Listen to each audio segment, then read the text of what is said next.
வேலூர் மாவட்டத்தில் வேலூர் பஸ் ஸ்டாண்டில் ஒரு 70 வயசு நிரம்பிய ராமையா தாத்தா வாழைப்பழங்களை வண்டியில் வச்சுட்டு வியாபாரம் பண்ணிக்கிட்டு இருக்காரு.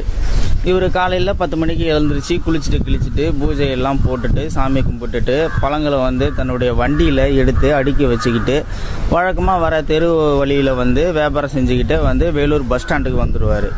அங்கே பழங்களை வியாபாரம் செய்வார் ஒரு 2 மணி வரைக்கும்.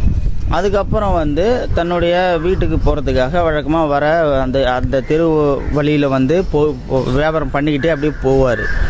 இப்படியே ரொட்டீனாகவே அவர் வேலையை செஞ்சுக்கிட்டே இருந்திருக்காரு. ஒரு நாள் அப்படி தான் காலையில் 10 மணிக்கு வியாபாரம் செய்கிறதுக்காக வேலூர் பஸ் ஸ்டாண்டில் வியாபாரம் செஞ்சுக்கிட்டு இருக்கிறாரு. செஞ்சதுக்கப்புறம் தன்னுடைய வீட்டுக்கு போகலாம் 2 மணி ஆயிடுச்சு அப்படின்னு சொல்லிட்டு அவர் வீட்டுக்கு வந்துக்கிட்டு இருக்காரு. அது மட்டும் இல்லை, அந்த தாத்தா கொஞ்சம் இலகிய மனம் கொண்டவர்.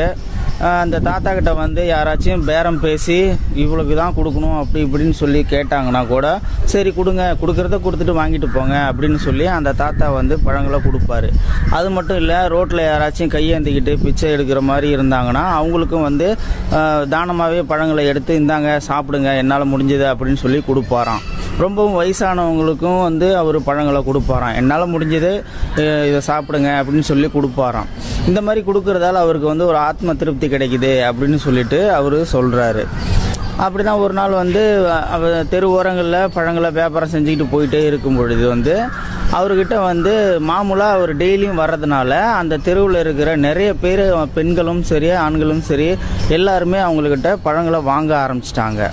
ஒரு நாள் அப்படி தான் அந்த தெரு வழியாக போயிட்டே இருக்கும் பொழுது ஒரு பெண் ஐயா நில்லுங்க, பழம் வேணும், வாழைப்பழம் வேணும் அப்படின்னு சொல்லிட்டு கூப்பிட்றாங்க. கூப்பிட்டதும் இவர் நிற்கிறாரு. நின்னதும் எவ்வளோங்க பழம், நல்லா இருக்குமா அப்படின்னு சொல்லி கேட்கும் பொழுது சூப்பராக இருக்குமா, சாப்பிட்டு பார்க்குறீங்களா அப்படின்னு சொல்லிட்டு ஒன்று பிச்சு கொடுக்குறாரு. அந்த அம்மாவும் அதை சாப்பிட்டு பார்த்துட்டு ஒரு 3 சீப்பு பழம் வாங்குது அந்த பெரியவர்கிட்ட. எவ்வளோங்க ஐயா அப்படின்னு சொல்லிட்டு கேட்கும் பொழுது 75 ரூபாமா அப்படின்னு சொல்கிறாரு.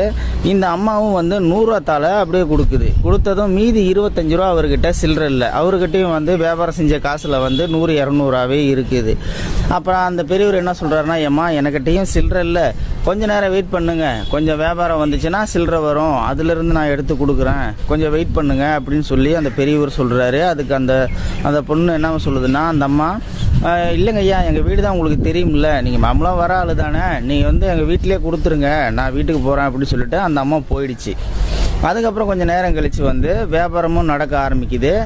அவர்கிட்ட சில்லறையும் சேர்ந்துருது. சில்லறை சேர்ந்ததுக்கப்புறம் சரி அந்த அம்மாக்கிட்ட நம்ம அந்த 25 ரூபா பணத்தை கொடுத்துட்டே போயிடலாம் அப்படின்னு சொல்லிட்டு அந்த அம்மா வீட்டுக்கே இந்த பெரியவர் போகிறாரு.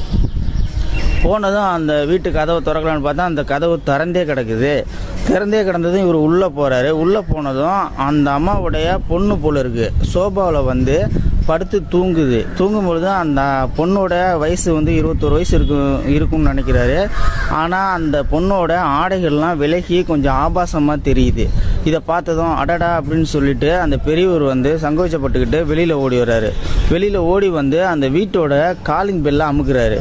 அமுக்கிட்டு வெளியிலே நிற்கிறாரு அப்படியே. அதுக்கப்புறம் அந்த பொண்ணு எழுந்திரிச்சு வாங்க தாத்தா அப்படின்னு சொல்லிட்டு உள்ளே கூப்பிட்டதும் இந்தம்மா உங்கள் அம்மா என்கிட்ட பழம் வாங்கிச்சு, வாழைப்பழம், உங்கள் அம்மாவுக்கு நான் 25 ரூபா காசு தரணும், மீதி காசு இந்தாங்கம்மா அப்படின்னு சொல்லிட்டு பேசிக்கிட்டு இருக்கும்போதே அந்த பொண்ணோட அம்மா வந்துருச்சு. வாங்க ஐயா அப்படின்னு சொல்லிட்டு கூப்பிடுது. உடனே இவர் இந்தம்மா 25 ரூபா உங்களுக்கு தர வேண்டிய பணம் அப்படின்னு சொல்லிட்டு கொடுக்குறாரு.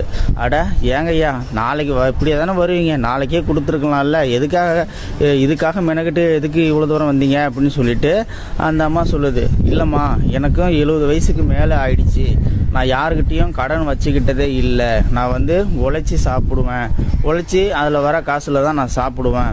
அப்படி இருக்கும்போது இந்த 25 ரூபா உங்களுக்கு நான் கொடுக்கலன்னா எனக்கு மனசில் நிம்மதியே இருக்காது, நைட்டு எனக்கு பசியும் எடுக்காது, தூக்கமும் வராது. இந்த பணத்தை இப்போ கொடுத்ததுக்கு அப்புறம் தான் எனக்கு நிம்மதியாகவே இருக்குது. அது மட்டும் இல்லை, நீங்கள் வீட்டில் இருக்கும்போதும் சரி, நீங்கள் வீட்டுக்குள்ளே இருக்கும்போது நிறைய இடத்துல வேலை செய்வீங்க, கிச்சன்லாம் அங்கேயும் இங்கேயும் வேலை செய்வீங்க. அப்படி இருக்கும் பொழுது எப்பயுமே வீட்டை திறந்து போடாதீங்க. வீட்டு கதவு திறந்து போட்டிங்கன்னா தெரியாத நபர்கள் வந்து என்ன வேணாலும் நடக்கிறதுக்கு வாய்ப்பு இருக்குது. தயவு செஞ்சு வந்து வீட்டில் வேலை செஞ்சுக்கிட்டு இருக்கும்போது கதவை மூடிட்டு செய்யுங்க அப்படின்னு சொல்லிட்டு அந்த அம்மாவுக்கு வந்து ஒரு நல்ல அட்வைஸையும் கொடுக்குறாரு.